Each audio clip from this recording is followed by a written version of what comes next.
Do direito eletrônico consumerista, o direito do consumidor é um direito fundamental, porque quando eu protejo o consumidor, eu estou protegendo o mercado, eu estou protegendo o comércio, porque o consumidor, estando confiante, ele compra mais. Se o consumidor sentir dúvidas, ele para de comprar. E se ele para de comprar, ele para de movimentar a economia, e parando de movimentar a economia, inevitavelmente nós temos um problema de repercussão social.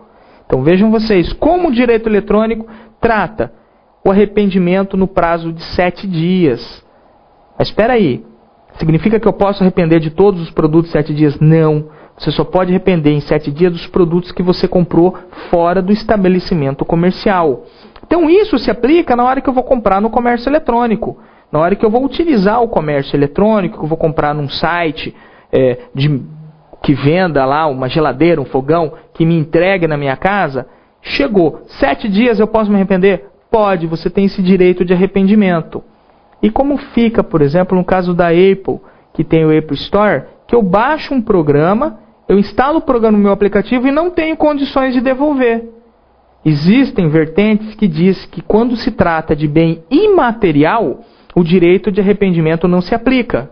Porém, o Código de Defesa do Consumidor é claro, ela é uma lei cogente que não admite transação, ela não admite uma interpretação extensiva. Ele diz que em 7 dias eu devo devolver. Então hoje eu não consigo devolver um software que eu baixo pela internet, e aí eu preciso, me arrependi, baixei, instalei, não gostei, quero meu dinheiro de volta. Hoje nós temos dificuldade, nós temos que entrar no juizado para poder receber esse dinheiro de volta. Dos vícios redibitórios. O que são os vícios redibitórios? Os vícios redibitórios são os vícios ocultos.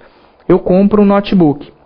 Esse notebook chega na minha casa, perfeito, eu uso ele na primeira semana, uso ele 10 dias, uso ele 30 dias, e um dia eu vou chegar e vou usar o multimídia dele e descubro que esse multimídia não funciona.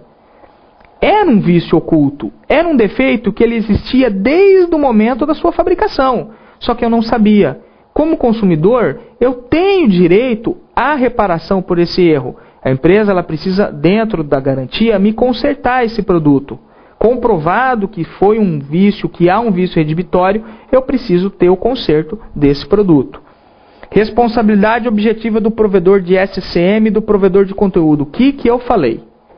Vamos lá, vamos voltar um pouquinho para o aspecto histórico, um pouquinho lá para trás. Quando houve a privatização das teles, nós tivemos um problema muito grande que seria permitir com que as teles acabassem com os pequenos provedores. Nós sabemos que os provedores são eles que estão na ponta, são eles que estão no município, são eles que vivem a realidade do dia a dia. O governo disse não. Então nós vamos dividir o serviço de internet em 2. Um vai ser SCM, Serviço de Comunicação Multimídia, que é o acesso à internet, que é o fio que chega na tua casa, que é o rádio que chega na tua casa. Isso vai ser regulado pela Anatel. De outro ponto, nós vamos ter os provedores de conteúdo. O provedor de conteúdo é a página, é o e-mail, é a música. Isso é o provedor de conteúdo. Então, existe essas duas vertentes. Provedor de SCM e provedor de conteúdo. Como fica a responsabilidade? Vejam só. O provedor de conteúdo, por ser um conteúdo da internet, por ser um conteúdo especial, não há como se monitorar o conteúdo. Ou há. Existem vertentes que dizem que não, existem vertentes que dizem que sim. Como não existe lei, vira essa bagunça. A responsabilidade hoje é definida como uma responsabilidade objetiva. Porém, existe um princípio que é o Notes-Takeda-Al. Ele é um princípio americano. Esse princípio está hoje dentro do Estatuto da Criança e do Adolescente. Se o provedor, depois de notificado, não retirar as páginas pornográficas, responde. Então, eu tenho uma invasão lá no meu Orkut, eu tenho uma invasão no meu Facebook. Eu tenho que notificar a Google.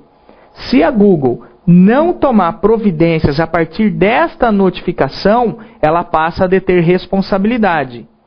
Se eu não notificar e apenas ingressar na justiça, a doutrina majoritária, porém não pacífica, não é pacífica, juízes que condenam, mas a doutrina majoritária, ela define que a responsabilidade precisa demonstrar o nexo de causalidade entre a conduta do Google e o resultado. Havendo isso, ele seria punido. Se não há, não tem como punir. Como o Google, por exemplo, dentro do seu serviço que é remunerado, que tem dinheiro, que recebe por isso, vai poder controlar, por exemplo, um usuário que lhe faz uma calúnia, uma injúria, uma difamação. Como ele vai? Ele não consegue ler tudo isso.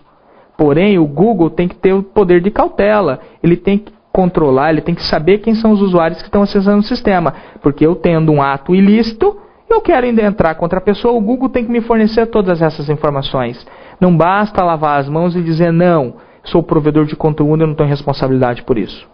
De outro ponto, nós temos a responsabilidade do provedor SCM, quanto à prestação de serviço, a manutenção da banda. Se eu contrato 128K, eu quero ter 128K na ponta. Se eu contrato 1 mega, eu quero ter 1 mega. A não ser que o contrato diga que isso é variável. Então eu tenho contratos que definem garantia, garantam para mim a entrega. Existem contratos que falam que são variáveis, podendo nas rajadas, ou seja, em determinados momentos de pico, atingir 10 mega. Mas será se eu tenho 10 mega sempre? O contrato estipula isso? Normalmente não. O contrato estipula uma velocidade variável até 10 mega. Ok? Então, isso está voltado para dentro das características excepcionais da internet e precisa existir uma interpretação especial para que se comprove, para que se cobre a responsabilidade do provedor. A responsabilidade, ela vem da Constituição.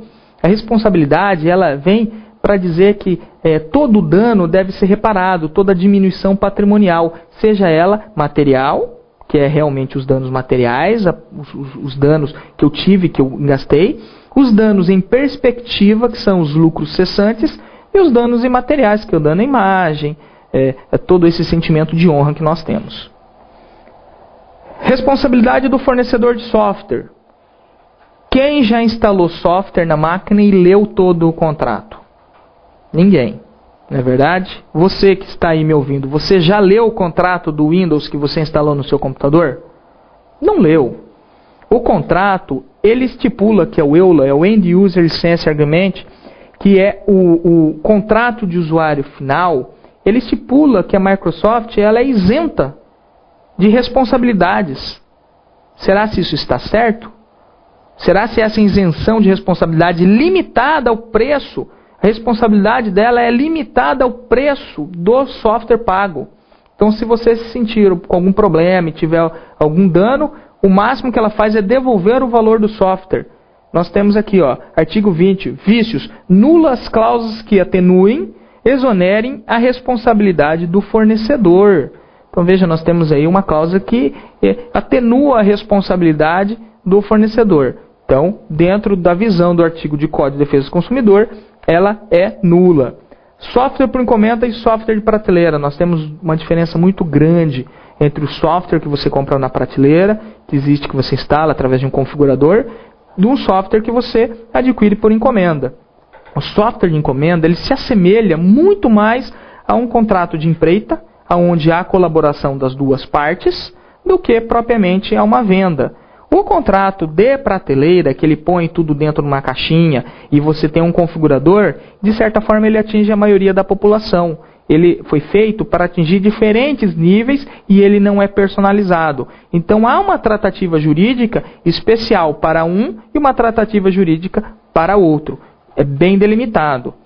Da prestação de serviços e garantias de disponibilidade, contrato de alta disponibilidade. Hoje nós precisamos, algumas empresas não podem parar. Então precisa existir um contrato de disponibilidade que fale que você vai ter assistência técnica. Caso haja algum problema, nós temos um sistema redundante, que esse sistema sobe, que esse sistema assume o lugar do que queimou. Então é necessário a redação desses contratos de alta disponibilidade. Direito eletrônico de família. Como o nosso direito vai se relacionar com o direito de família? Vejam quanta coisa a gente está vendo. Tudo dentro do direito eletrônico.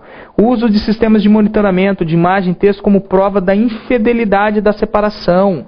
Nós temos a esposa utilizando o computador e ali ela está falando com outro cidadão, conversando e marcando encontros. Não está fazendo um encontro propriamente dito, mas está se passando.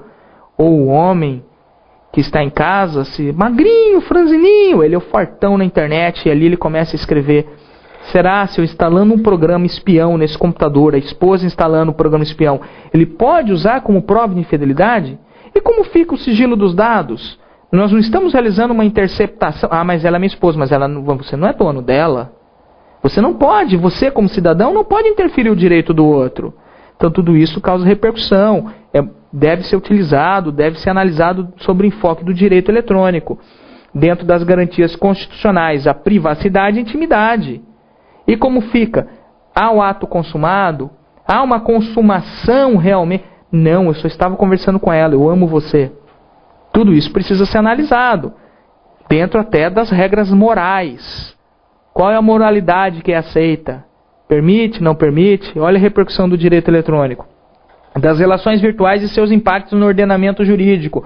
Reconhecimento da relação como prova do tempo. Tem uma mocinha, mora no Brasil. E o rapaz mora no Japão. Mantiveram um relacionamento via Facebook, chat, Messenger, ele mandando dinheiro para ela comprando casa, administrando patrimônio, tudo no nome dele. Aí chega um belo dia, essa relação com constituição, com ânimo de constituir família, sempre as mensagens, teve todo o afeto, todo o carinho, amo você, quando chegar aí nós vamos ter um filho. E aí quando ele chega aqui no Brasil, ele fala, não, eu não tenho nada com você. Mas fala, peraí, eu passei 3 anos da minha vida à sua disposição, comprando casa, colocando no seu nome, não podia colocar no meu, trouxe tudo para você. Existe uma relação de união estável dentro disso? Será se tem ou não tem? Então isso é matéria do direito eletrônico. Porque a união estável precisa apenas do ânimo de constituir família. Comprovado o ânimo, precisa fundamentar, existe ou não existe. Muito bem, direito eletrônico e da infância, matéria que eu gosto, sou professor de Estatuto da Criança e do Adolescente na Universidade Federal do Mato Grosso. Vamos lá, 8.069,90, que é o Estatuto da Criança e do Adolescente, dos jogos eletrônicos e lan houses. Nós hoje temos a classificação etária para jogos eletrônicos. Nós não podemos ter lan house perto de escolas. Toda lan house não pode permitir que alunos indivíduos vestindo camiseta da escola adentrem o seu recinto. Tudo isso é para proteger a criança na escola. Aqueles fliperamas que ficavam em volta dos colégios, todos eles foram abolidos, não pode ter. Da corrupção do menor, artigo 224b. Veja, o Estatuto da Criança e do Adolescente, uma lei tão inovadora que já traz todos os conceitos de internet para dentro de si. Utilizando-se de quaisquer meios eletrônicos, inclusive salas de bate-papo da internet. Então nós temos aí a corrupção do menor, quando o indivíduo dentro, mas eu estava aqui em casa, eu estava conversando com ela. Você está corrompendo o menor. Está falando, inclusive, salas de bate-papo da internet. Da pedofilia e responsabilidade do provedor, já falamos sobre isso. O provedor que não tira a imagem pornográfica ou não desabilita o acesso, ele, depois de notificado, ele se torna responsável. Ele tem uma responsabilidade por essa imagem. Existe então esse nexo de causa pela omissão do provedor. Direito constitucional, a nossa raiz, a raiz da nossa árvore. Todo direito constitucional que alimenta os outros ramos do direito. Mas será se dentro do direito constitucional nós temos o direito eletrônico? Vamos lá. Direitos absolutos e irrenunciáveis, direitos naturais, esses direitos absolutos dos direitos à personalidade são os direitos de primeira geração. São os direitos advindos depois da ONU, da Grande Guerra, do sofrimento indizível para a população, para a raça humana. A ONU determinou, a partir desse momento, os direitos fundamentais. São direitos que nós não transigimos, nós não cedemos, nós não alienamos esses direitos.